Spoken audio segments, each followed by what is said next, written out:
I'll be here. Written by Just Thinking Drabbles. Read by Arashi. When Hubert walked into his and Ferdinand's bedchamber to find his husband crying, several alarms went off in his mind at once. Was Ferdinand injured? Had someone upset him? Was there some sort of danger within the castle that he didn't know about?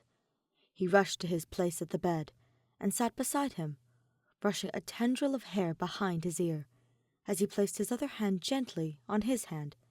"Ferdinand, what's wrong?"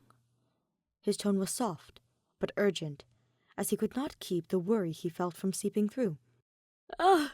Hubert," he replied with an attempt at a cheery tone, as he furiously wiped at his eyes with his hands, hoping that it would somehow stop the ceaseless flow of tears in his eyes. His voice was broken off, however, by a sob that he could not hold back. Hubert squeezed his hand to affirm that he was safe, that he was not alone, and that he could lean on him if he wanted to.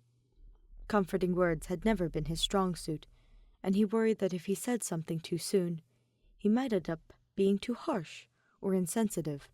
So he instead remained silent and waited for Ferdinand to speak. It's nothing, really. It's silly. I am being silly. He sobbed again and tried to turn away, but Hubert stopped him as he placed both his hands on his cheeks and wiped away his tears with the pads of his thumbs. He smiled softly and bent down to kiss away the salty tears that left a trail down his face. Even crying, Ferdinand was beautiful.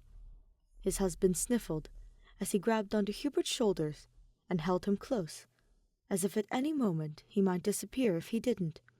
"You don't have to tell me right away," Hubert whispered, and placed another kiss on his cheek. "But I love you so much, and I'm here for you when you're ready to talk." He pulled Ferdinand to his chest then, and brought his fingers through his hair, listening to him as he cried, and wishing that there was something more he could do. But he wouldn't push him.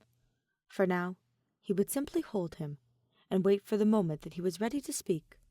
Allowing him to let out his emotions was what he currently needed, and Hubert didn't mind being patient.